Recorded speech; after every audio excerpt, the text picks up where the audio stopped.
kita, kemudian tentang saham juga. Nah, kali ini kami membahas tentang pembicaraan yang lagi terjadi di masyarakat, tanya dengan IPO Bukalapak. Ya, alhamdulillah ini sudah 23 orang yang sudah join di Zoom. Karena waktu kita terbatas ya, jadi Pak Dika juga sudah menyiapkan slide-slide-nya banyak itu. Jadi kalau nggak tersampaikan juga sangat disayangkan. Oleh karena itu, baik langsung saja saya serahkan ke Pak Dika. Untuk waktu dan tempat kami persilakan Pak. Mungkin perkenalan dulu Pak, silakan.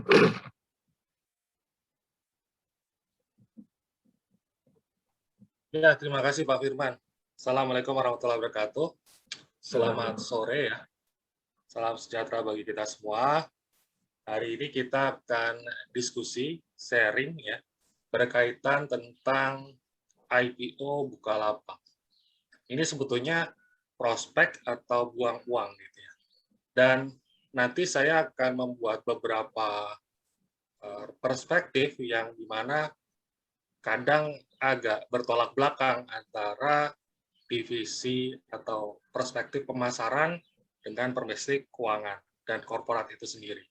Karena kalau misalnya sekarang ini, saat ini memang untuk yang bisnis yang berkaitan tentang intellectual capital atau berbasis marketplace dan sebagainya, atau yang nilainya lebih ke depannya itu punya prospek berkaitan tentang digital itu sekarang lagi booming.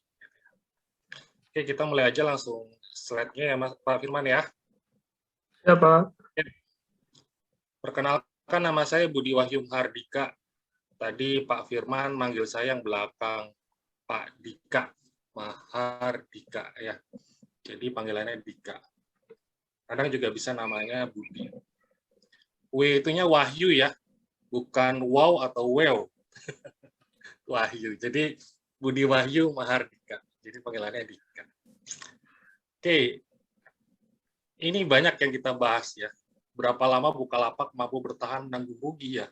Dan karena memang beberapa tahun ini bukan beberapa tahun ya, sejak awal berdiri tahun 2010 itu memang sampai saat ini masih rugi walaupun sudah mulai tren positif pertumbuhan dari laba dan omset itu sendiri. Ya, saya di sini akan berbagi ya, dan di tim SNF Consulting ini saya fokusnya di Finance and Cost Analysis. Bulan lalu kita belajar bersama berkenaan tentang manajemen keuangan Garuda. Tahun depan kita akan cari topik lagi yang menarik apa. Dan ini kita berbagi, dan sebetulnya tujuan dari acara Bincang Santai ini adalah memang untuk memperbaiki dari perusahaan kita sendiri ya. Bagaimana kita melakukan cost reduction, pengurangan biaya ketika memang kondisi pandemi yang saat ini tidak menentu sampai kapan gitu. Belum tentu tahun ini juga selesai. Maka dari itu kasus Garuda ini bisa terjadi juga dari bisnis kita. Omset Garuda turun ya 80% ya, tinggal 20%, sehingga mereka harus melakukan efisiensi besar-besaran. Nah, ini kita bisa lihat berkenaan tentang laporan keuangannya yang kemarin kita bahas ya, dan anak-anak perusahaannya, dan mereka Garuda ya sudah melakukan sedemikian rupa melakukan efisiensi untuk dapat mengurangi rugi yang terjadi. Dan walaupun itu sudah dilakukan, tetap dilakukan suspend oleh OJK karena Garuda tidak mampu untuk membayar hutang obligasi yang jatuh tempo, sehingga disuspend. Seperti itu. Banyak yang kemarin kita bahas ya, termasuk alternatif-alternatif apa yang harus dilakukan Garuda, dan sebenarnya pinjaman dari pemerintah itu sudah dikeluarkan gitu. Tapi memang belum sepenuhnya. Itu yang kita pelajari dari yang bulan sebelumnya. Sekarang kita akan belajar bersama berkenaan tentang Bukalapak, ya. Berinvestasi untuk keadilan ekonomi bagi semua. Jadi Bukalapak ini memang tujuannya agar masyarakat terbantu dengan platformnya. UMKM terbantu sehingga bisa meningkatkan taraf hidupnya. Sehingga untuk makronya bisa membantu negara juga dalam pertumbuhan ekonomi. Seperti itu. Dan Bukalapak, ya, IPO yang sekarang ini, penawaran umum perdana saham PT Bukalapak, ya, ini yang pertama, ya. Dan belum yang lainnya belum keluar, ya. Jadi Shopee, ya, apalagi itu, Tokopedia dan sebagainya masih belum. Dan ini yang pertama melantai di Bursa Efek Indonesia. Dan wow, ya, makanya saya bilang kalau dari perspektif marketing ini wow sekali, ya, rame dibicarakan sama masyarakat dan masyarakat merespon positif.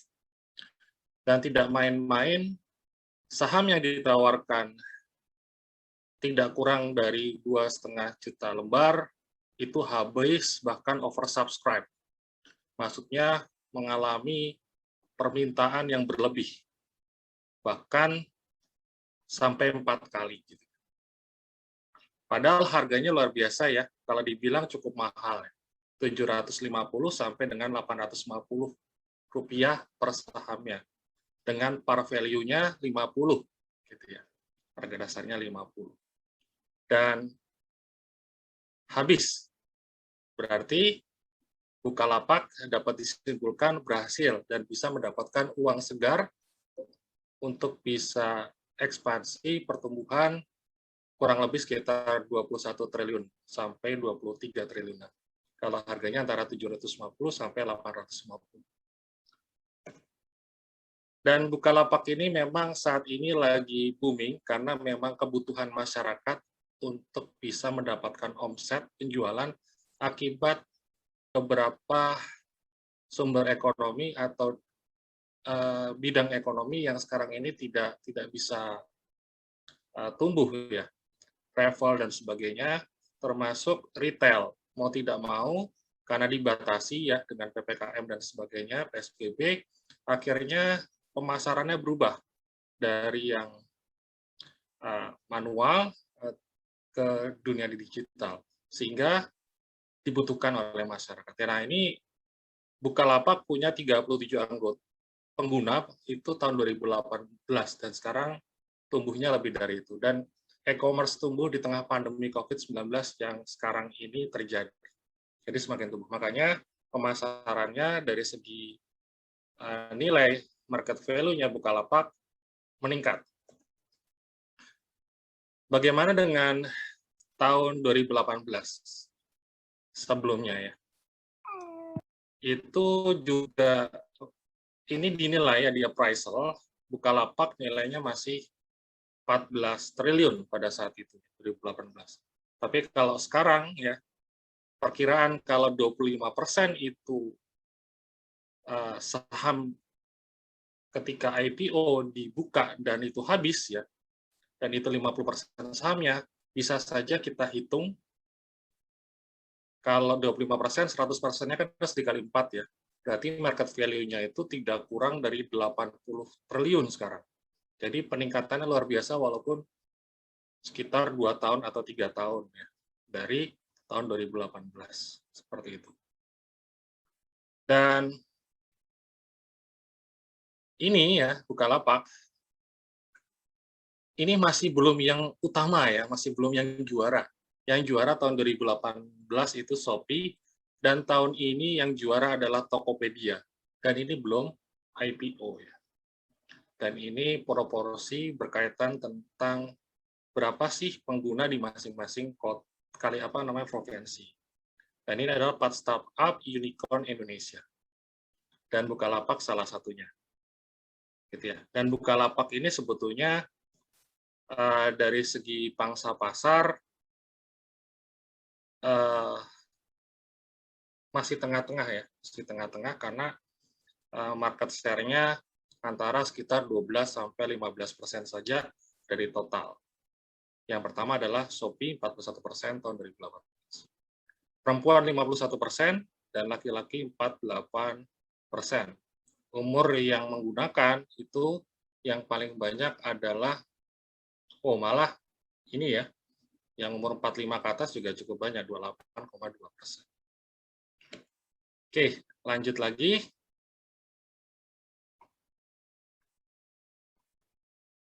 Nah, sekarang nih ya, jawara marketplace Indonesia saat ini adalah Tokopedia. Tokopedia.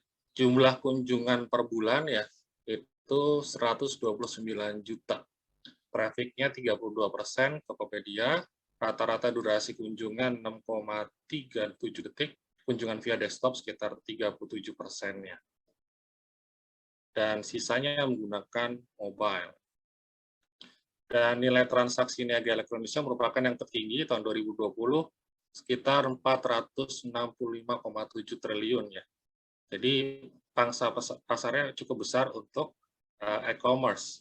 Maka dari itu, karena masyarakat melihat potensi Bukalapak itu menjanjikan tahun depan, gitu, tahun-tahun berikutnya maksudnya, sehingga harganya walaupun dijual agak tinggi itu tetap diambil ya. Nah, sekarang kita coba nanti dari perspektif dari laporan keuangannya dan resiko-resiko yang terjadi apabila kita sebagai investor kita memilih untuk mengambil saham tersebut. Dan tentu saja ya, mitigasi resiko yang kita lakukan ini ya, sharing yang kita lakukan saat ini tentu saja akan dikembalikan lagi kepada masing-masing orang untuk bagaimana melihat dari Bukalapak ini, prospektif atau hanya buka uang. Kita akan kembalikan lagi kepada Bapak Ibu sekalian. Oke, karena bicara tentang bisnis, bicara tentang valuasi nilai ya, itu bicara tentang offer atau demand, jadi permintaan sama penawaran. Semakin tinggi ya dari permintaan ya otomatis harganya semakin naik. Ya, tidak melihat dari book value-nya, dari laporan keuangannya. Tapi kita akan bahas ya yang benar-benar terjadi saat ini berkenaan tentang laporan keuangan Bukalapak. Nah ini ya, saat ini kalau dinilai Bukalapak market kapitalisasinya 87,6 ya triliun. Itu per 30 Juni 2021.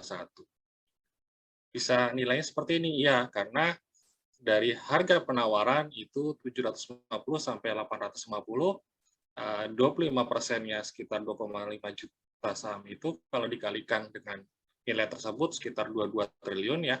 22 triliun kalau dikalikan 4 ya, yang dikeluarkan sahamnya di bursa efek atau IPO itu hanya 25%. 75% adalah masih pemilik saham yang lama. Jadi ketika harga di pasar itu di IPO nilainya 750, masyarakat menerima itu dan menganggap itu wajar, berarti kita bisa menilai bahwa semua yang dipegang pemegang saham juga harganya sama, naik ya, 750 sama sampai 850, jadi sekitar 87 triliunan, seperti itu. Oke, sekarang kita melihat berkenaan tentang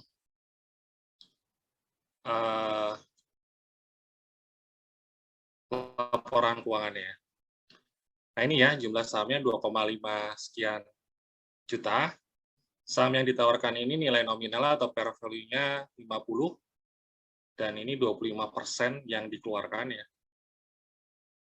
Harga penawaran berkisar 750 sampai 850, prediksinya bisa mendapatkan dana 22 triliun kalau seandainya semua saham yang ditawarkan itu bisa terjual. Kalau lihat dari beritanya, kelihatannya sukses semua terjual ya, karena sampai oversubscribe 4 kali. Maksudnya dari jumlah saham yang beredar, yang dikeluarkan, itu peminatnya 4 kali lipat dari yang ditawarkan, seperti itu. Nah ini yang dilakukan di prospektus ya. Jadi Bukalapak melakukan ESA ya, terus sudah melakukan MESOP, yaitu dibagikan kepada karyawan dulu yang mau ya berminat untuk mendapatkan saham dari Bukalapak, dan nantinya biaya-biayanya uang yang didapat dari IPO 66% akan digunakan oleh perseroan untuk modal kerja, sisanya akan digunakan untuk modal kerja entitas anak.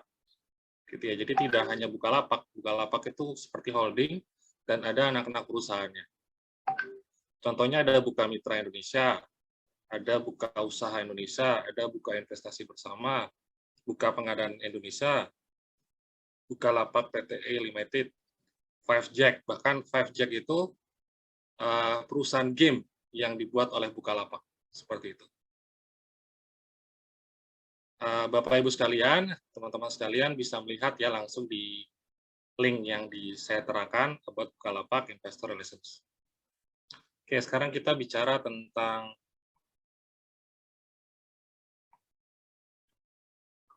laporan keuangan ya. Laporan keuangannya dari pendapatan naik ya. 291, 2018, terus 2019 1,076, terus naik lagi 1,35 triliun. Namun masalahnya sampai sekarang ini ya Bukalapak masih mencatat rugi. Di 2020 kerugiannya 1,35 triliun. Membaik 51,74% dari rugi bersih sebelumnya, 2,79 triliun. Sementara pada Maret 2021 Bukalapak kembali memangkas rugi bersih sebesar sekitar 17,85%, 323 miliar sekian. Oke, kalau kita bahas berkaitan dengan corporate life cycle ya, yang SNM Consulting lakukan riset ada 8 tahap ya. Pertama, tahap kelahiran, tahap kedua adalah tahap rugi, ketiga adalah break-even point, tahap keempat memperoleh laba, tahap kelima itu RPD, Revenue and Profit Driver, tahap keenam scale up, tahap ketujuh itu bicara tentang sistem manajemen, dan terakhir tentang fully corporate atau korporatisasi full ya. Bukalapak ini masih di tahap 2, di tahap di mana startup setelah itu masih dibukukan dalam keadaan rugi. Jadi masih step 2 ya, masih kalau dalam bahasa kita bakar uang. Bagaimana dengan asetnya ya? Dan ini jadwalnya teman Bapak Ibu sekalian, kalau ingin mendapatkan saham Bukalapak ya. Masa penawaran umum perdana saham itu dari tanggal 28 sampai tanggal 30 Juli. Monggo kalau misalnya bagi yang berminat ya.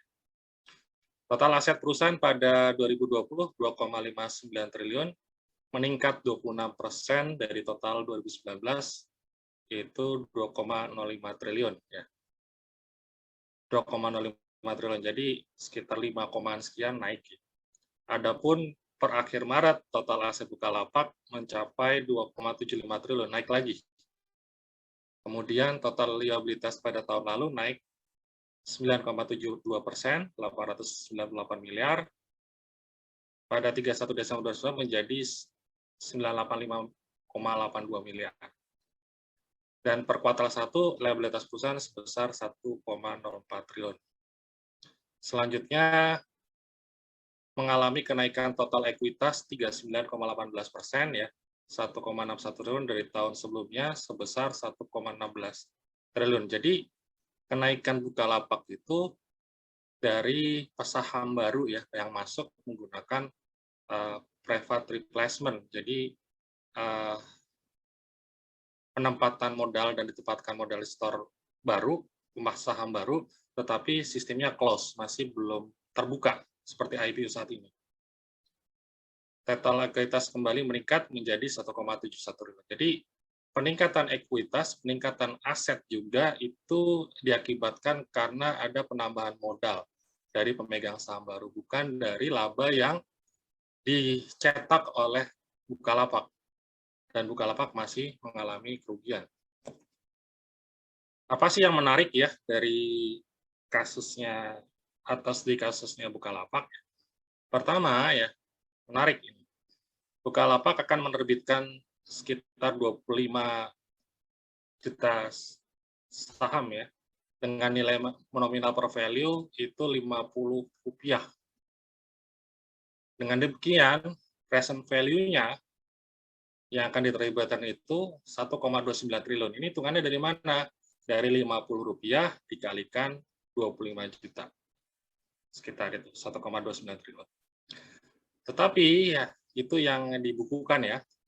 Tapi yang ditawarkan dengan harga 750 sampai 850 per lembar, dengan demikian nilai pasarnya adalah sekitar 19,2 triliun sampai 21,9 triliun. Karena pengalinya bukan 50, pengalinya adalah 750 sampai 850.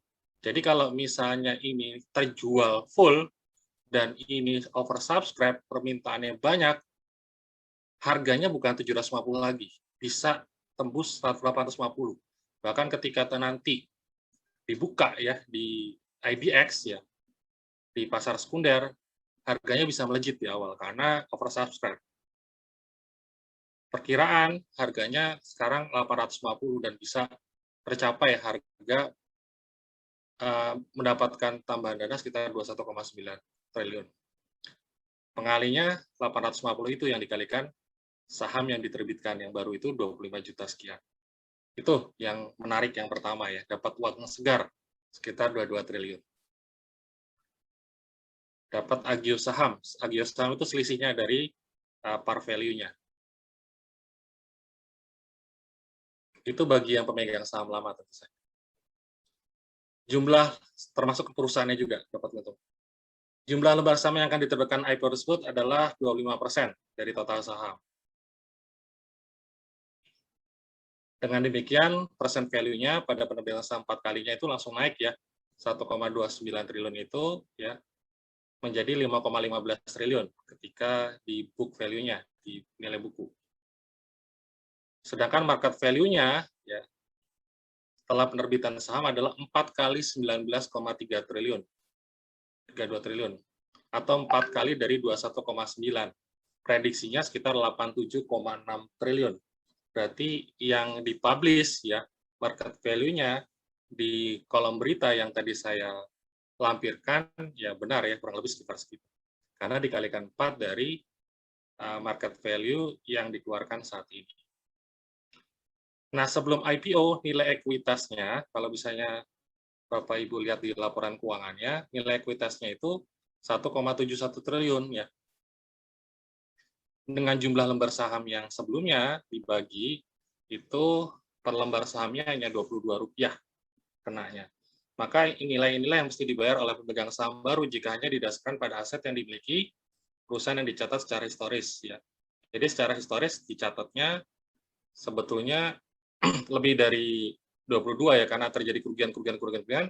Sekarang harga per sahamnya itu sebetulnya Rp22 per saham. Nah, karena IPO itu IDX mencatatnya paling rendah adalah 50, makanya dicatatnya 50.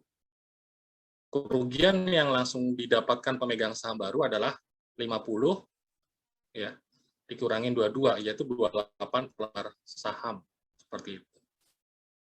Padahal sesuai rencana saham ditawarkan dengan harga 750 sampai 850. Dengan demikian pemegang saham baru harus membayar intangible asetnya sebesar 728 sampai 828 per lembar saham. Jadi untuk membayar satu saham itu kalau perusahaan nilainya yang dicatat adalah Rp22, tapi pemegang saham baru ketika IPO harus membayar 728. Seperti itu. Jika seluruh saham yang ditawarkan nanti terjual, maka para pemegang saham baru secara bulan harus membayar intangible asetnya perusahaan sekitar 18,8 hingga 21,3 triliun. Angka tersebut masing-masing untuk harga saham 750 dan 850. Jadi luar biasa ya intangible asset. Jadi aset yang dibangun akibat brand ya, akibat intellectual capital, modal intelektual yang ada, haki, dan data Kalau misalnya kita bilang ya, data calon pembeli atau data pengguna dari Bukalapak yang lebih dari 35 juta itu. Bahkan itu 35 juta tahun 2018, sekarang mungkin lebih dari itu. Makanya nilainya tinggi seperti itu dan melebihi dari, tentu saja melebihi dari tangible asset-nya jauh. Dan ini bisa dilihat di korporisasi.com ya, berkenan judulnya tentang IPO Bukalapak prospektif atau buang uang. Apalagi yang menarik ya, kerugian yang terus dialami ini mengakibatkan akumulasi kerugian perusahaan berdiri dari tahun 2010. Jadi dari tahun 2010 sampai akhir Maret 2021 itu, kalau dikumulasi ya, akumulasi kerugiannya, ruginya 7,98 triliun. Nilai book value yang sebesar 1,71 triliun, sebagaimana disebut di atas, berasal dari total modal disetor yang awal-awal itu 2,78 triliun, dan tambahan modal disetornya itu 6,77 triliun. Setelah digerogoti oleh akumulasi kerugian yang sekian itu, 7,98 triliun. Sehingga sisanya sekarang ekuitasnya 1,71 triliun. Ya.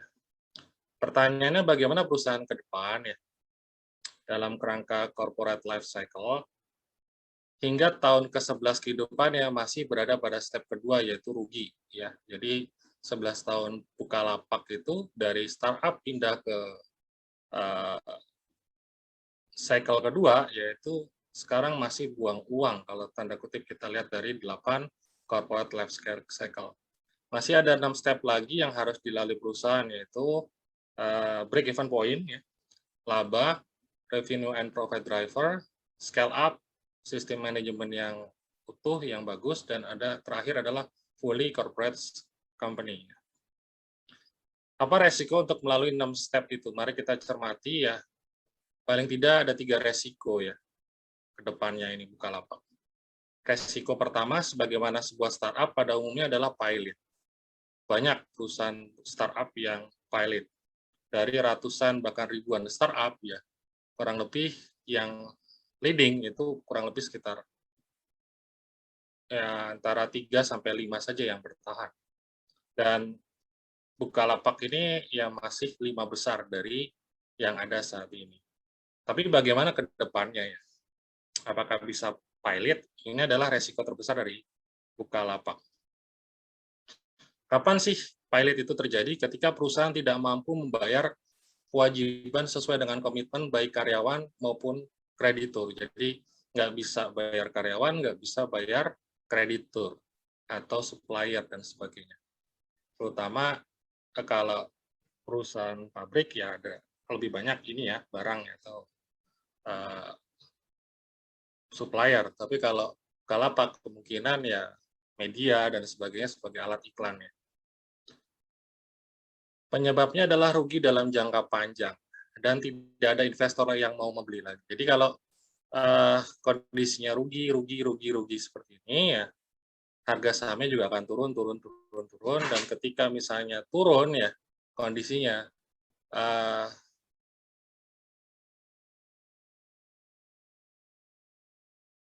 tentu saja yang didapatkan nilainya tidak seperti di awal ya. Misalnya sekarang 750 sama 850, mungkin saja lebih rendah dari itu gitu ya. Sehingga uang yang masuk ke perusahaan lebih sedikit. Yang kedua ya, masalahnya yang paling penting yaitu ya nggak ada investor yang minat karena kondisinya tidak membaik. Gitu. Ketika perusahaan menerbitkan saham baru. Jadi ketika Bukalapak nanti akan menerbitkan saham baru lagi, right issue lagi, itu akan mengalami kesulitan kalau kinerjanya tidak berubah. Pada batas tertentu, kreditur seperti ini bisa menggugat pilot. Ya cukup antara 2 sampai 3 kreditur itu tidak terbayarkan, bisa melakukan gugatan pilot. Ini contohnya seperti OVO yang di Tiongkok ya, perusahaan sepeda, ini juga digugat oleh suppliernya. IPO Bukalapak ini akan menghasilkan dana sekitar 20 triliun. Dana itu setara dengan 15 kali kerugian tahun 2020. Jadi tahun 2020 itu kerugian Bukalapak 1,35 triliun. Artinya, jika IPO ini berhasil, dan dalam 15 tahun ke depan masih terus menderita kerugian, ya insya Allah Bukalapak masih aman 15 tahun ke depan. Nah, gitu ya. Ini dengan asumsi ruginya sama dengan tahun 2020, yaitu 1,35 triliun. Kalau lebih ya berarti lebih cepat. Dan selama 15 tahun, maka perusahaan masih bisa hidup. Tampaknya cukup aman kalau untuk 15 tahun ke depan. Tesla aja butuh waktu 17 tahun ya untuk mencapai laba. Tetapi permasalahannya Bukalapaknya udah 11 tahun ya. Sudah 11 tahun dan 11 tahunnya itu secara terus-menerus rugi gitu ya. BL ini harus bekerja keras untuk bisa mencapai laba lebih cepat daripada Tesla. Tapi kita nggak ada yang ngerti apakah ada jaminan seperti itu. Karena pesaingnya juga sekarang juga melakukan merger ya. Gojek dengan Tokopedia. Tokopedia sekarang penguasa dari marketplace, Gojek itu juga besar gitu ya. Ketika merger itu seperti apa ya? Dinosaurus ya, gede, nanti gede banget. Dengan Bukalapak. Nah, Bukalapak untungnya itu ya lebih dulu IPO. Sehingga masyarakat ketika awal-awal ini punya punya keinginan besar ya agar nilainya dari sahamnya tinggi akibat dari potensi yang akan didapatkan dari Bukalapak ke depannya ya digital itu sehingga banyak yang tertarik untuk mengambil Bukalapak gitu ya. Karena yang pertama ini. Oke, terus apalagi sih resiko kedua adalah fluktuasi harga saham di pasar sekunder. Jadi pasar sekunder adalah pasar jual beli saham antara para investor di lantai bursa. Fluktuasi ini sebenarnya tidak masalah bagi Bukalapak jika perusahaan itu tidak ada rencana penerbitan saham baru. Kalau sebelum IPO ya, kontrol harga itu sebelumnya berada di tengah perusahaan. Jadi namanya private replacement untuk beli saham itu negosiasi antara penjual dan pembeli di dalam perusahaan itu. Sedangkan kalau sudah IPO itu harga sahamnya itu sebagai patokan, sebagai harga pasar. Jadi kalau misalnya kita tanya kalau mau beli rumah, di sini harga pasarannya berapa sih gitu ya. Nah, itu harga pasarannya sudah jelas kalau sekarang, yaitu dari harga saham yang dipublish di Bursa Efek Indonesia. Gitu ya.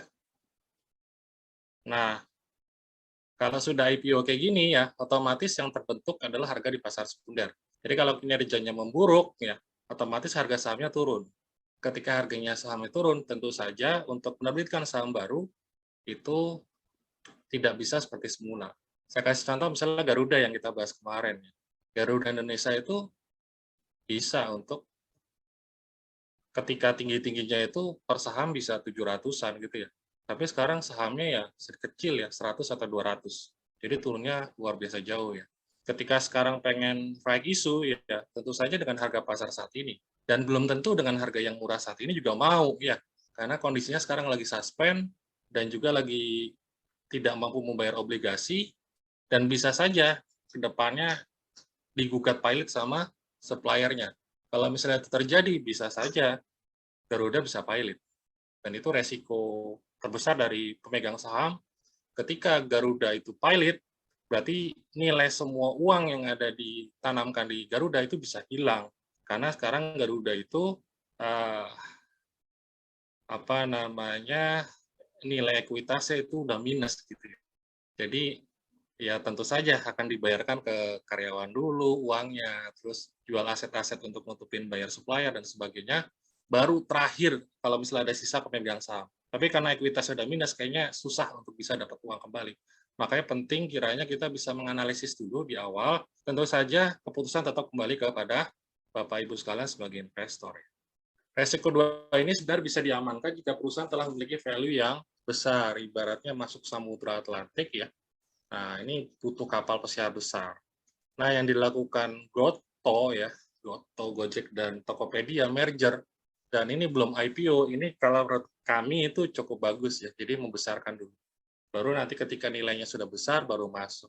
Dan Goto ini juga mengamati apa yang dilakukan Bukalapak. Jadi kalau misalnya Bukalapak bisa menjual 750, saya yakin Goito juga pasti akan bisa masuk lebih tinggi harganya. Resiko ketiga adalah memburuknya kinerja penjualan dan laba. Sebagaimana pembahasan di atas. Sejauh ini tren penjualan laba masih bagus ya, terus tumbuh dan rugi sudah berkurang. Tapi tidak ada jaminan kinerjanya akan membaik karena tergantung dari pesaing juga. Kalau pesaingnya bakar uang juga besar-besaran, tentu saja akan sulit dari Bukalapak ya untuk bisa bertahan.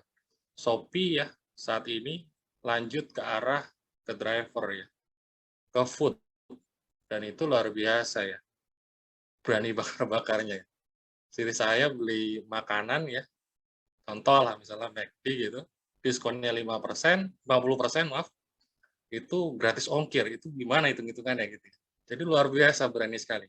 Nah ini akan mengurangi dari market share yang punyanya Bukalapak nantinya Shopee. Apalagi Tokopedia juga misalnya juga merger dengan Gojek. Ya, Goto juga akan semakin kuat. Kuat juga dalam pembangunan pendanaan, juga dengan cost capital yang lebih rendah nanti biaya.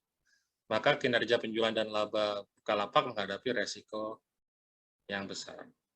Ada peredamnya sebetulnya, kalau seandainya Bukalapak ini pengen bertahan ya, seharusnya Bukalapak ini anak-anak perusahaannya itu dipastikan ada yang untung gitu ya. Ini seperti grupnya apa namanya Facebook dan Instagram ya. Contohnya adalah ketika kinerja pendapatan WhatsApp itu platform itu menurun, peredamnya adalah Facebook dan Instagram yang telah menghasilkan uang. Jadi kalau misalnya WhatsApp itu bermasalah, nggak ada masalah. Facebook udah dapat uang, sudah untung. Dari platform Instagram juga sudah, jadi yang nggak ada masalah ya. Tapi kalau misalnya Bukalapak ini ya, sulit untuk integrasinya. Karena ini platform pertama bagi perusahaan. Walaupun punya anak perusahaan yang beberapa ya. Dan ini dalam satu grup belum menghasilkan uang. Masih ada resiko-resiko lainnya, tetapi 3 itu yang paling krusial. Calon investor harus bisa memahami dan memitigasinya sebelum membeli saham IPO dari Bukalapak. Apakah itu artinya membeli saham IPO BL adalah sesuatu yang berbahaya bagi setiap investor? Ya, belum tentu, tidak sama. Kalau misalnya kita retail kayak kita gini ya, kalau menurut saya sendiri, beresiko. Saya nggak berani untuk masuk ketika masih beresiko.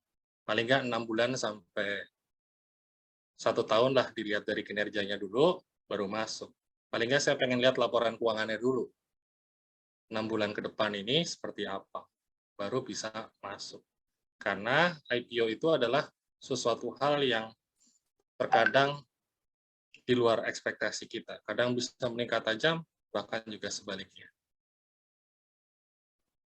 Oke, Bapak Ibu sekalian, ya, di hari Sabtu kita ada pelatihan buat CEO ya. Banyak hal yang nanti dibahas berkenaan tentang korporisasi, berkaitan tentang bagaimana sistem manajemen, bagaimana untuk problem solving. Salah satunya adalah deep dive. Adalah basic skill yang harus dipunyai dari CEO ya. Dan ini Bapak Ibu ya, membahas tentang deep dive ini, yang salah satu metode yang baik saat ini untuk menyelesaikan masalah. Bapak Ibu bisa baca atau di korporisasi.com ya, deep dive CEO sejati adalah Jack Welch. Jadi Jack Welch itu perusahaan GE ya. Beliau luar biasa, CEO-nya sudah 20 tahun lebih di sana dan sudah bekerja 21 tahun di sana. Jadi pengalamannya luar biasa dan menyelesaikan masalah-masalahnya salah satunya menggunakan deep dive ini. Bapak Ibu bisa pelajari nanti di training atau pelatihan pada hari Sabtu yang akan datang. Sabtu besok deh kayaknya. Oke, mungkin itu kita lebih banyak diskusi saja. Mungkin nanti ada penjelasan agak detail oleh Pak Iman ya, konsultan senior dari kami. Saya kira cukup. Mohon maaf kalau misalnya ada kata-kata yang salah. Saya kembalikan ke Pak Firman. Assalamualaikum warahmatullahi wabarakatuh. Waalaikumsalam warahmatullahi wabarakatuh. Baik, Sekelumit ya dari Pak Budi. Jadi keputusan memang ditanggung penumpang, begitu ya Pak Budi ya. Kita kan menjelaskan aja. Ya kondisinya sekarang seperti itu. Monggo kalau misalnya apa namanya mengambil alih, mengambil Mau untuk beli, mendaftar gitu, mau beli. Karena saya tidak bilang tidak laku, rupanya luar biasa oversubscribe, malah sampai oversubscribe ya, betul ya. banyak diminati Luar ya biasa gitu ya. ya. Seperti itu. Mungkin itu sekilas tentang Bukalapak ya. Fungsinya itu untuk Sedikit pandangan Pak pembelajaran Budi. dari kita. Itu Hah? kan sedikit pandangan dari Pak Budi. Itu kan tadi rugi ya. Itu sebenarnya sampai oversubscribe gitu gimana orang-orang menanggapinya itu gimana ya? Pikirnya ya. Ya, investor Indonesia itu memang lebih ke arah psikologi ya. Jadi lebih ke arah prospek. Perasaan Ya. berarti ya. Jadi, perasaan jarak. Jadi makanya sebenarnya bursa saham kita kan nggak efisien. Maksudnya nggak efisien itu dari laporan keuangan yang dipublish dengan karakter investor itu kadang berbeda. Karena investor lebih ke arah apa namanya insting, ke arah psikologi ya. Ini lagi ke depan ini prospek untuk digital ya, marketplace. Apalagi Bukalapak ini adalah perusahaan yang awal-awal IPO gitu, yang paling pertama sebelum yang lainnya. Jadi masyarakat ini berharap besar lah terhadap Bukalapak agar ke depannya itu bisa meningkatkan nilai dari investasinya yang ditanamkan ke Bukalapak. Mungkin itu, Pak Firman. Ya. Baik. Dari Pak Iman ada yang ingin disampaikan mungkin? Pak Iman sudah hadir?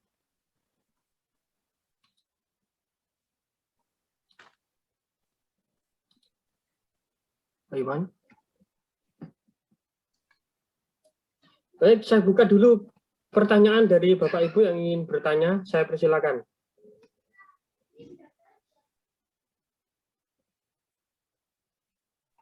Ini Pak Iman sudah nih, sudah masuk.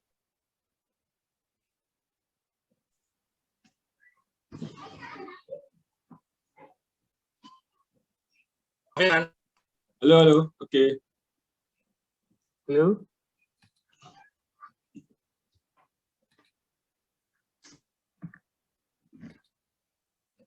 Assalamualaikum warahmatullahi wabarakatuh. Assalamualaikum. Ya, itu tadi dari Kak Dika tentang Bukalapak. Saya kira memang dunia internet itu dunia marketplace lagi disukai oleh masyarakat, sehingga apalagi pandemi ini, saya tadi juga baca oversubscribe-nya sampai 4 kali. Jadi kalau di lantai bursa saham perdana itu kan ditawarkan harga tertentu, terus yang mau beli daftar. Nah, yang daftar itu 4 kalinya yang dibutuhkan. Itu sesuatu yang saya kira luar biasa. Nah, kalau kita perhatikan itu, yang menarik itu begini. Sebenarnya kalau orang investasi itu kan ujung-ujungnya kan ROI. ROI-nya berapa? Nah, kalau saya perhatikan atau kita mau hitung-hitungan ya, kalau kita ngomong ROI, nanti harganya itu kan sekitar 750-850 ya, katakanlah 800. Kalau mau mengharap ROI katakanlah misalnya 10%, itu artinya laba per lembar sahamnya itu harus 10% dari 880. Nah, padahal sekarang itu rugi. 80 rupiah per lembar saham. Sekarang ini rugi. Pertanyaannya adalah, kapan bisa menghasilkan laba Rp80 per lembar saham. Nah, itu pertanyaannya. Untuk menghasilkan ROI 10%. Nah, itu yang menarik, yang perlu didiskusikan. Atau bukan perlu didiskusikan, yang perlu dijawab. Yang perlu dijawab oleh para investor dan tentu saja oleh manajemen Bukalapak. Kalau misalnya dalam maksud akan datang tidak mampu menghasilkan laba Rp80 per lembar saham, berarti ya harapan untuk ROI 10% itu sesuatu yang hanya sekedar diharapkan, nggak pernah terjadi. Nah, ini ada pertanyaan yang di chat box itu.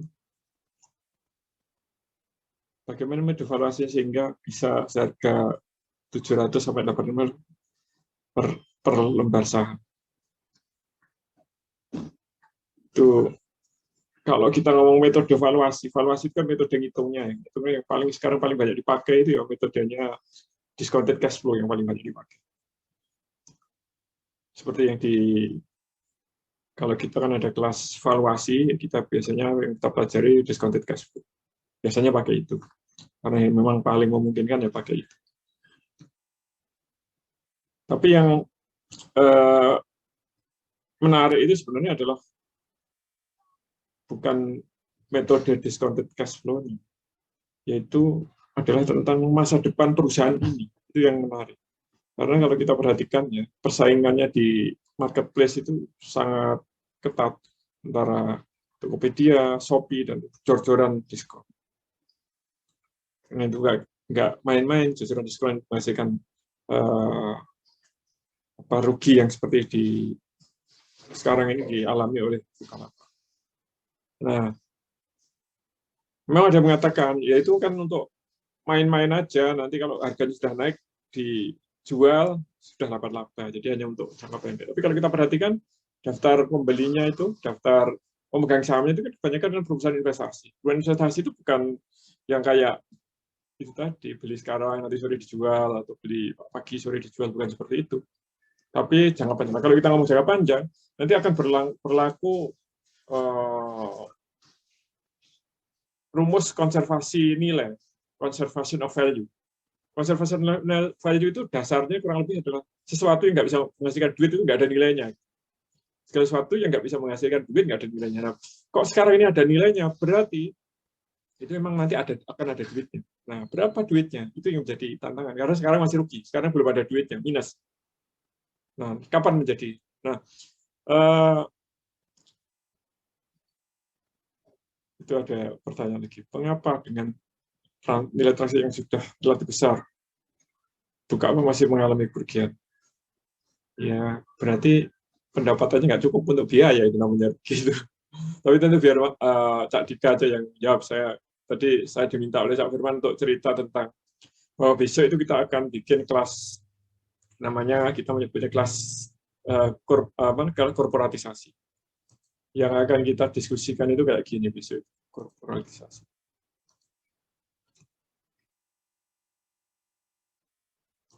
Jadi yang dilakukan oleh Bukalapak sekarang ini itu adalah salah satu step dari proses korporatisasi. Jadi korporasi itu ada dua, ada di lantai, bisa dilakukan di lantai bursa, bisa dilakukan di luar lantai bursa. Yang dilakukan sampai dengan sebelum IPO ini, Bukalapak melakukan proses korporatisasi di luar lantai bursa, penerbitan saham secara terus-menerus. Nah, setelah ini nanti di lantai bursa, selanjutnya nanti right issue di lantai bursa. Nah, kita besok itu akan ada kelas namanya kelas korporatisasi, itu yang dibahas kurang lebih akan begini. Kan kita pelajari gini. Korporatisasi itu adalah salah satu langkah yang merupakan bagian tidak terpisahkan dari sebuah corporate life cycle. Nah, jadi kalau kita perhatikannya, perusahaan itu setelah berdiri sampai menjadi perusahaan besar, seperti kalau misalnya kalau di dunia internet kayak Facebook, kayak Google, itu menjalani sebuah proses. Kita menyebutnya sebagai corporate life cycle. Nah, besok kita akan di kelas korporatisasi akan kita bicarakan melalui simulasi bagaimana sebuah perusahaan berjalan mulai dari berdiri sampai menjadi sebuah korporasi besar sebagaimana Google atau yang sudah lama-lama kayak Toyota, kayak General Motor dan sebagainya, General Electric. Nah, dalam proses korporatisasi itu pada dasarnya perusahaan itu sedang mengubah intangible asset menjadi uang sebenarnya, kayak yang dilakukan oleh Bukalapak. Dia itu kan book value-nya hanya sekitar 20-an rupiah, tapi laku 800. Nah, berarti 780-an itu adalah intangible asset. Yang dilakukan oleh Bukalapak ini adalah mengubah intangible asset menjadi uang. Uangnya uang betulan, uang tunai. Nah, ini yang bisa akan kita bicara. Gimana sih caranya? Menghitungnya bagaimana?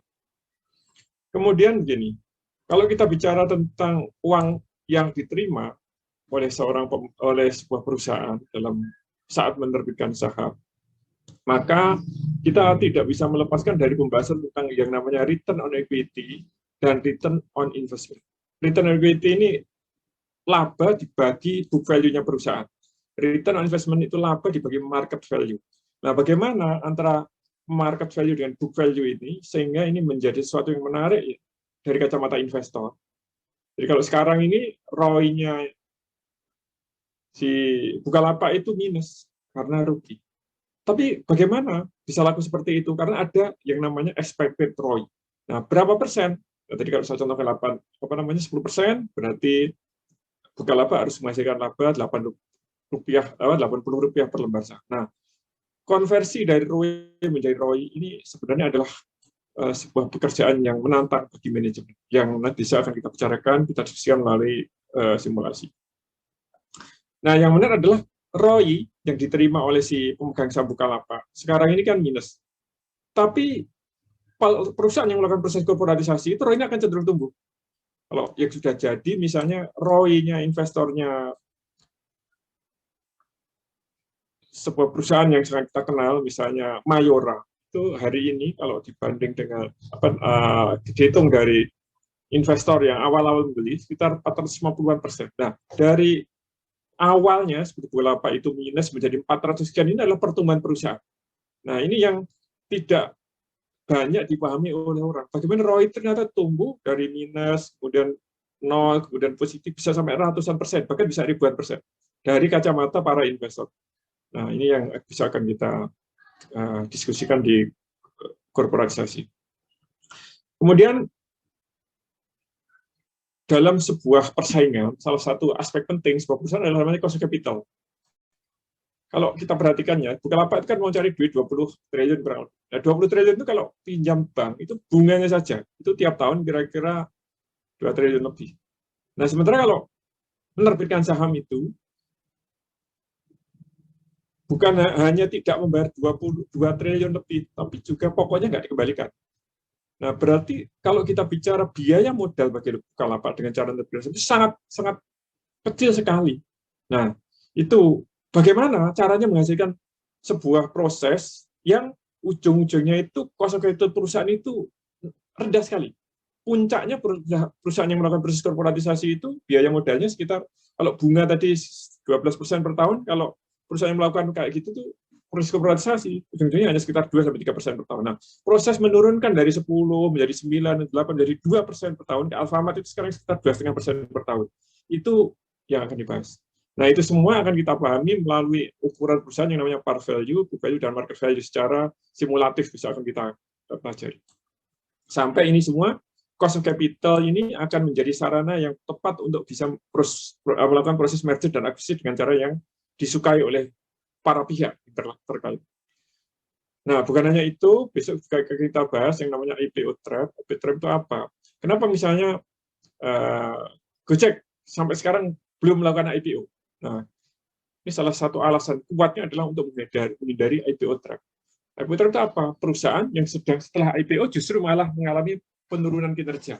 Dan itu tidak sedikit perusahaan di lantai bursa Jakarta sana yang mengalami seperti itu. Nah, itu akan kita bahas. Nah, oleh karena itu maka perusahaan seperti Gojek, Facebook, Alibaba, dan lain itu masuk ke lantai bursanya setelah meraksasa.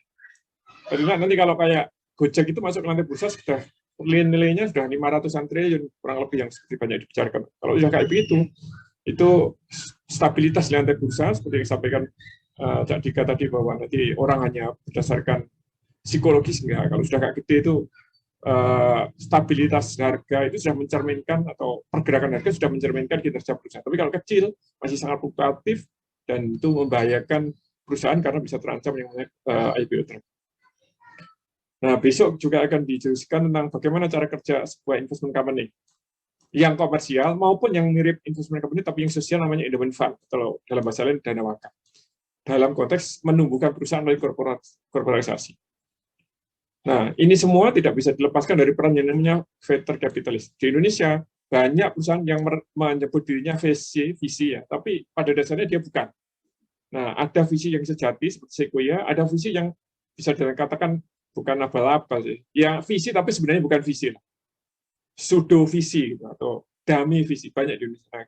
Apa bedanya? Bisa kita diskusikan. Nah, semua ini, topik keseluruhan ini nanti di kelas korporatisasi akan kita diskusikan melalui metode simulasi. Jadi sejak awal peserta akan diberikan angka-angka untuk disimulasikan supaya untuk menangkap seluruh konsep ini, karena semua konsep ini terkait dengan finansial. Sehingga karena ini terkait dengan finansial, maka kita tidak bisa menangkapnya kecuali kita memahaminya dengan metode angka yang sifatnya menggunakan simulasi. Saya rasa itu dari saya, Firman, tentang kelas korporatisasi besok.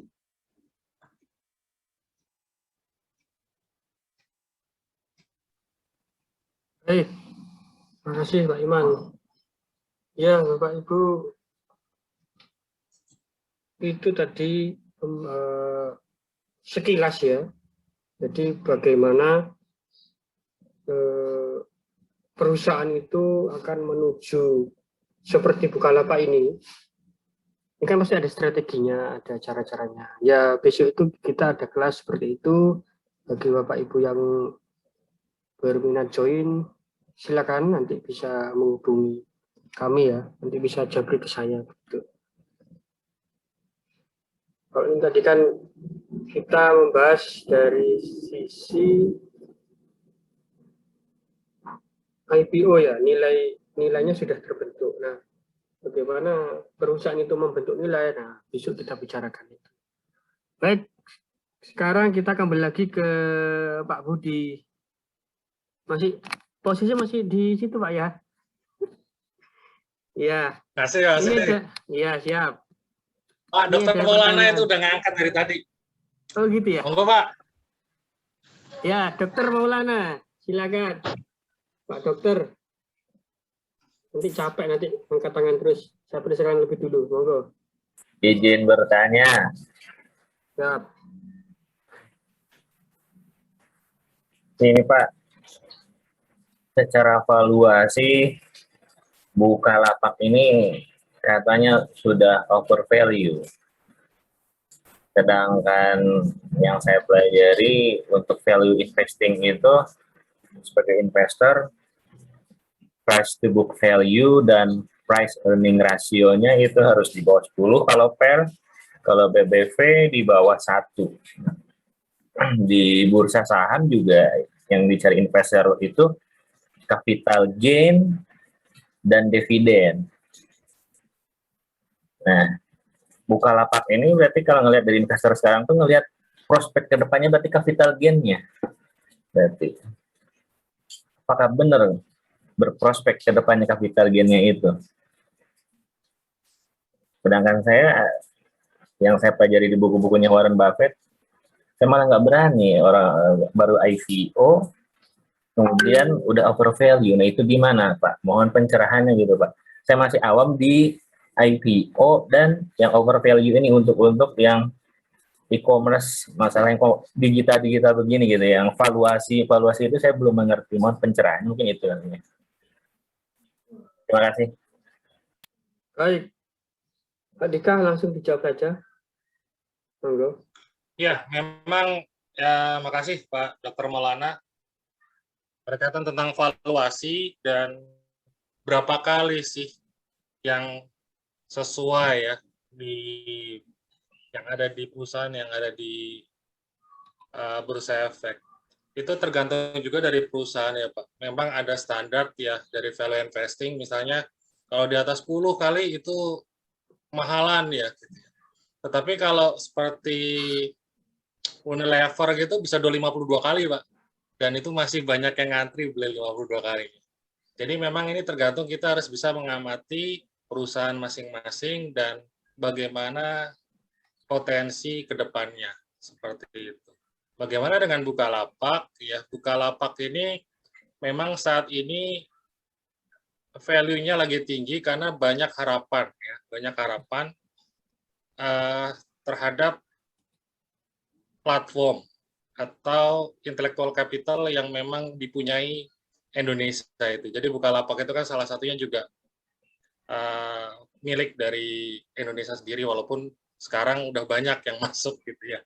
Seperti itu. Jadi tergantung dari demand ya sama offer. Jadi kalau bicara tentang capital gain, ya memang semua investor pengennya capital gain, tetapi yang aman sebetulnya bukan dari capital gain, yang aman tuh dari dividen. Saya Bukit Asam ya, PT Bukit Asam, tahun lalu itu 13% Pak dari dividen Pak. Seperti itu. Jadi untuk yang tahun ini turun ya, tahun yang lalu sekitar 13%. Jadi walaupun harga dari Bukit Asam itu turun naik gitu ya, dan sekarang harganya rendah nih masuknya, masih 2000-an ya. Nanti kalau misalnya pandemi sudah berhenti ya, ini minyak bumi sama batu bara akan naik lagi karena banyak digunakan.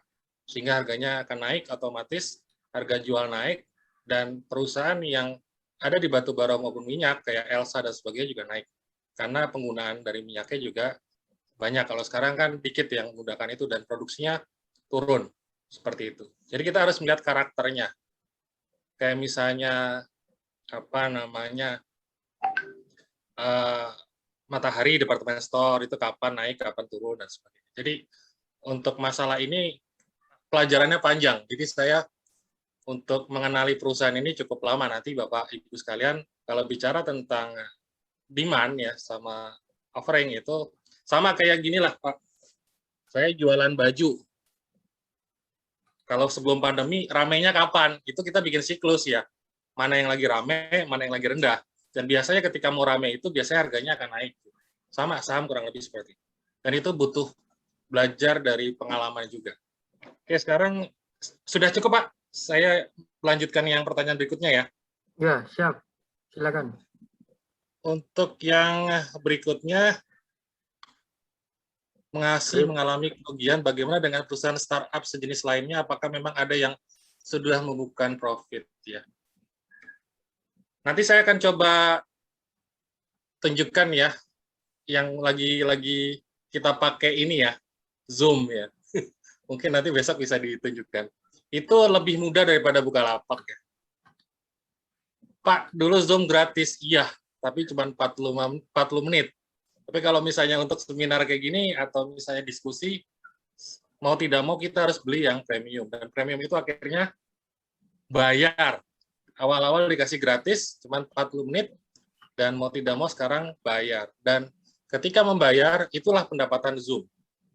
Jadi dapatnya dua, dari kenaikan nilai harga Zoom ya, perusahaannya, ya capital gain yang kita harapkan itu, dan juga mau tidak mau ya harus mendapatkan pendapatan. Kalau Bukalapak selama ini ya, pendapatan dari mana? Dari fee ya, dari vendor ya, terus juga yang kedua adalah administrasi berkenaan tentang transaksi yang terjadi di Bukalapak ya. Yang ketiga iklan gitu ya. Seperti itu. Nah, permasalahannya pendapatan-pendapatan yang diraih sama Bukalapak itu belum sebanding dengan uang yang dikeluarkan untuk iklan, branding, dan sebagainya. Yang menjadikannya intangible asset sekarang nilainya bisa dijual seperti itu.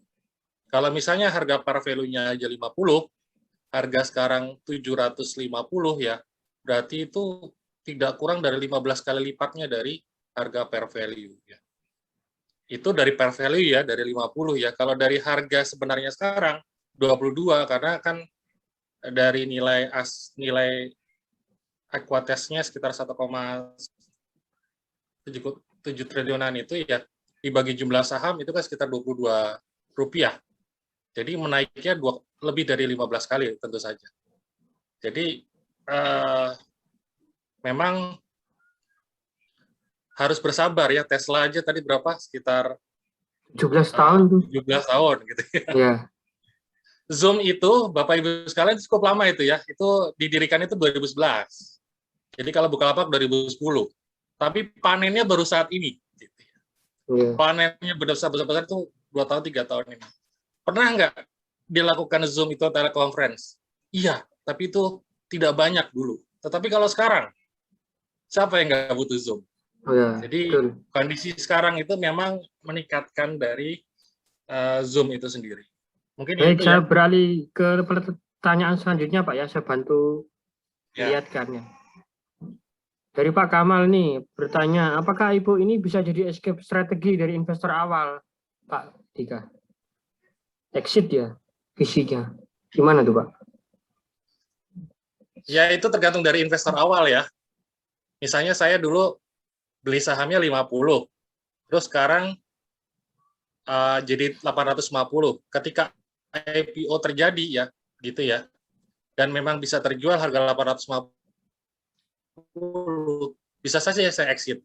Tapi itu tergantung dari masing-masing investor. Tapi investor yang misalnya investment company yang memang dia investasi untuk jangka panjang, saya kira akan bertahan. Tetapi kalau seperti kayak kita gitu ya, retail, terus termasuk saham yang kecil-kecil, termasuk dari MESOP, dari karyawan ya, karyawan yang dikasih saham sama perusahaan, kalau udah harganya tinggi kayak gini ya dijual. Teman saya yang di BRI itu yang ngapunten ya, dia BRI Syariah, BRI Syariah. Dari awal harga 100, sekarang harganya udah 2.600 Bapak Ibu sekalian. 26 kali lipat dalam waktu setahun 2 tahun. Jadi dia dapat ya, kita kemarin pas IPO-nya BRI Syariah ya, dia dapat dari MESOP itu maksudnya jadi dari karyawan diberikan tawaran sama perusahaan, mau nggak beli sahamku gitu di awal-awal itu. MESOP itu akhirnya, ya. atau dikasih dari bonusnya. Jadi bonusnya tidak semuanya uang ya, saya kasih saham juga gitu. Nah, yang ngambil itu termasuk kepala cabangnya. Itu sekarang panen gitu ya kalau dijual saat ini. Gitu. Tapi itu untuk yang investor jangka pendek, Pak. Tapi kalau investor jangka panjang berpikir untuk exit itu mungkin perhitungannya agak panjang ya. Iya. Karena juga berharap untuk yang jangka panjang juga. Oke, baik. Selanjutnya saya ke ini Pak Ali. Tadi penjelasan Pak Dika. Apakah ini berarti Bukalapak berpotensi kena IPO trap? Gimana tuh Pak Dika? IPO trap itu tergantung dari manajemennya ya Pak ya. Dia bisa memanfaatkan uang tersebut atau tidak. Jadi tergantung dari kemampuannya. Misalnya saya jualan bakso. Selama ini saya sudah bisa berhasil memanajemeni bakso misalnya 10 rombong. Tiba-tiba saya IPO gitu ya. Dapat uang gede. Bisa mampu untuk bikin rombong 100 gitu. Mampu nggak saya yang punya kemampuan 10 menjadi mengelola 110? Itu tergantung lagi kembali kepada orangnya. Uang ada, tetapi kalau kita tidak bisa mengelolanya, itu bisa kena IPO trap. Malah uangnya tidak tepat dalam melakukan investasi. Seperti itu. Dalam prospektus, ya Bukalapak itu, dia sudah melakukan pembagian uangnya mau dikemanakan. 66% itu untuk ekspansi Bukalapaknya, dan sisanya sekitar 36% itu untuk anak perusahaan di bawahnya. Seperti itu. Saya yakin untuk strategi dan apa yang harus dilakukan itu sudah ada lah mereka. Lanjut Pak, gimana? Dikembalikan ke ke manajemen gitu Pak ya. Ya. Baik. Kemudian ini dari Pak BW ya, dijelaskan sedikit bagaimana metode valuasi sehingga bisa seharga 850 saham. Proyeksi labanya kapan? Sedikit aja Pak. Tadi sudah dijawab sama Pak Iman ya, banyak ada di diskon faktor, ada macam-macam lah. Nah, nanti metodenya itu discounted value. Jelaskan di kelas valuasi itu sepertinya. Tidak bisa jalan gini.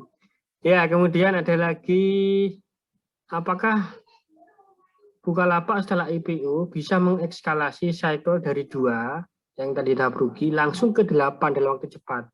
Jika bisa, bagaimana caranya? Ya, otomatis kan kalau pengen ke 8 harus lewatin 3, 4, 5, 6, 7. Iya. Oke, berarti yang dilakukan adalah ketika rugi, mau tidak mau harus break even point dulu ya. Break even point dulu atau baliklah dari modal yang disetor dari awal ya, bisa kembali dulu. Berarti kan otomatis ada laba ya. Oke, ketika break even point udah selesai, baru nanti langkah-langkah selanjutnya. Memang ini bicara tentang strategi ya, strategi jangka panjang.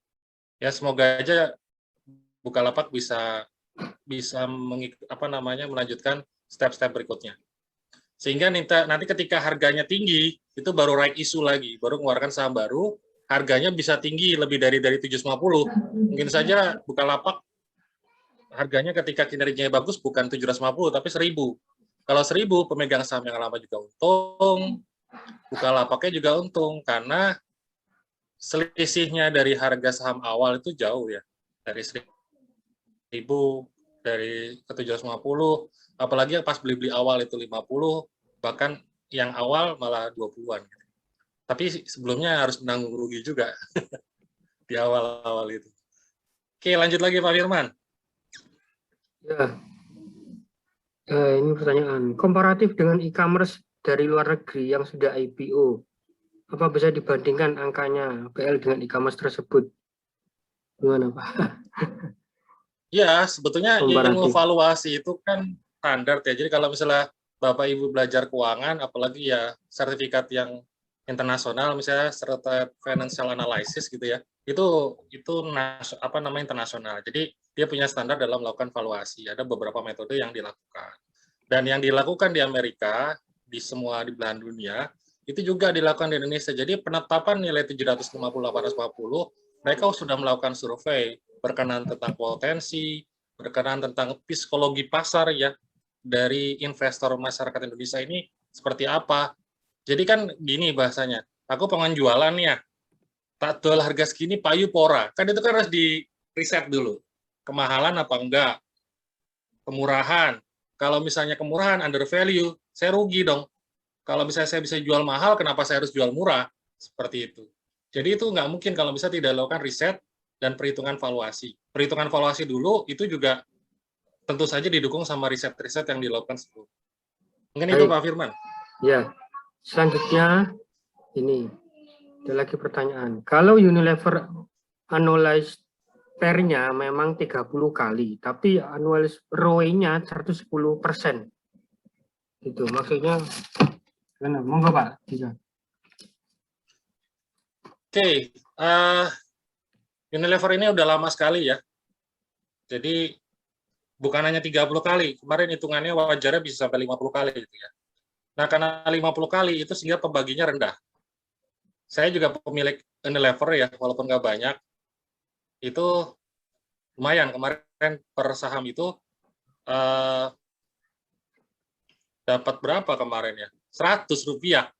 Nah, tapi enaknya Unilever itu kadang dividennya itu tidak sekali, Bapak Ibu sekalian. Kadang dalam setahun bisa 2 kali. Per semester itu dikeluarkan dividen. Seperti itu.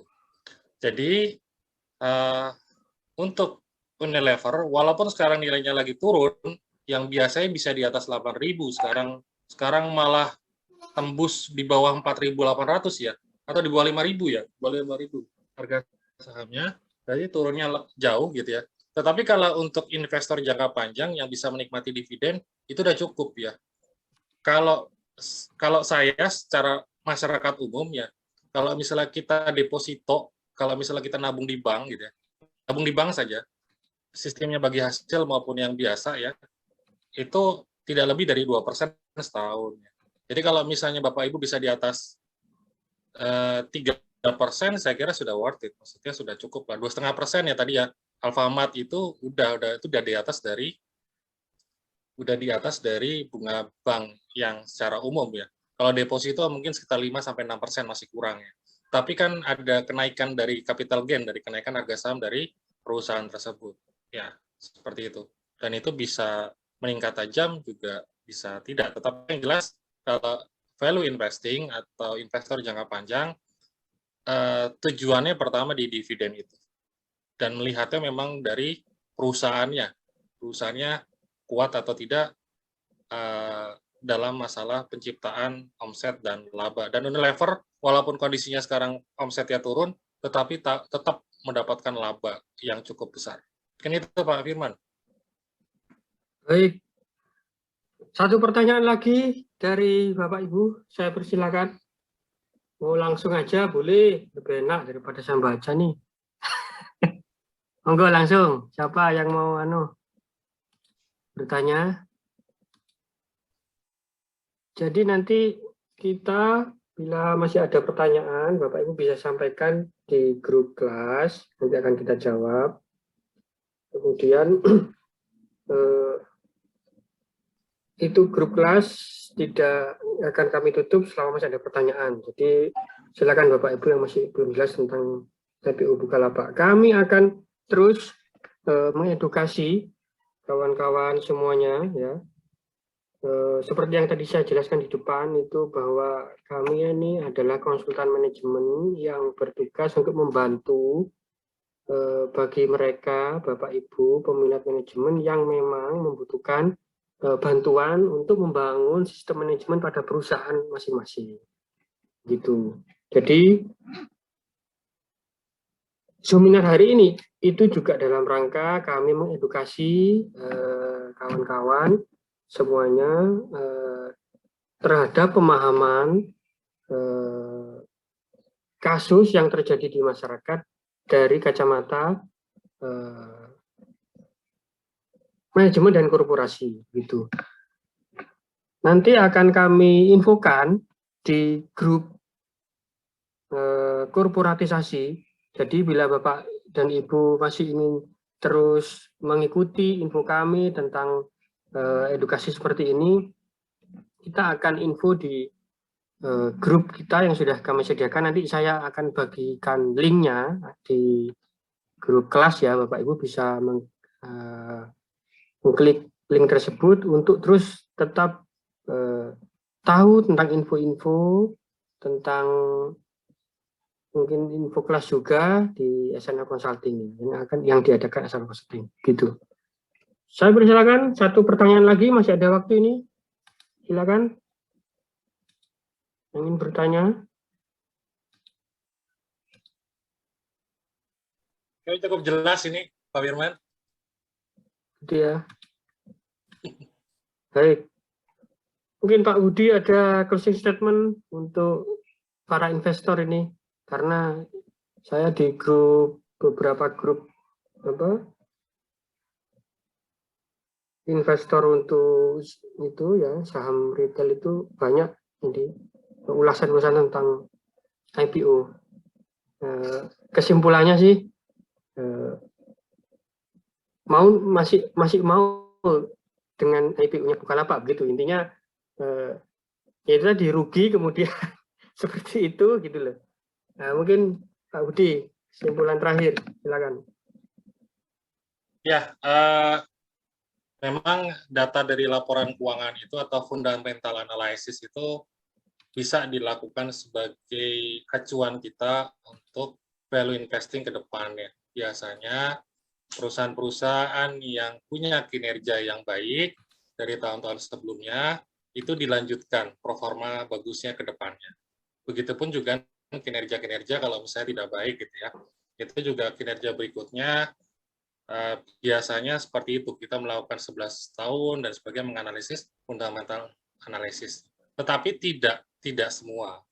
Mungkin Bukalapak punya plan yang luar biasa baik dengan 20 triliun yang nantinya akan masuk, sehingga bisa meningkatkan valuasinya dari segi ekspansi, sehingga bisa meninggalkan capital gain dan juga bisa mendapatkan dividen, juga memberikan dividen kepada investor-investor yang ada, seperti itu.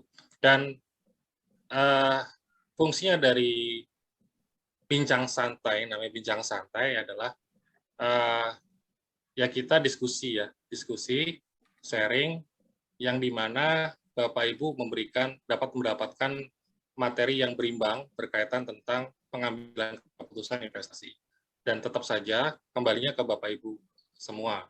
Dan memang saat ini arahnya untuk jangka pendek, Bapak Ibu lebih banyak nanti ke technical analysis atau bandarmologi, tergantung dari banyaknya bandar yang pengen ngambil saham tertentu, ya, sehingga permintaannya naik, harganya naik, masuk. Setelah itu ketika bandarnya buang, lepas gitu ya. Itu bandarmologi. Tetapi jangan lupakan hal yang mendasar dalam masalah investasi, yaitu di fundamental, di laporan keuangan itu sendiri, di kinerja di perusahaan itu sendiri. Dan itu yang kita pelajari untuk perusahaan kita. Rasanya kita memang sebagai pebisnis dan juga sebagai manajemen tingkat menengah maupun atas di perusahaan. Jadi kita belajar dari corporate. Mungkin itu Pak Firman. Baik, terima kasih Pak Budi.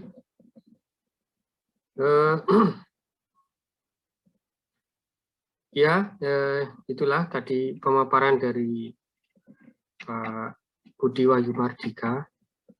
Beliau ini salah satu konsultan kami di SNF Consulting. Jadi memang ya IPO Bukalapak ini sesuatu yang sangat surprise di masyarakat. Buktinya apa? Buktinya tadi disampaikan Pak Dika bahwa sampai oversubscribe tadi kelebihan begitu. Ya ini memang Bukalapak adalah salah satu platform dari negeri kita. Ya masyarakat juga artinya itu sebuah euforia ya. Jadi artinya mungkin sudah bagi spirit bagi bangsa Indonesia ini agar adalah perusahaan yang bisa sampai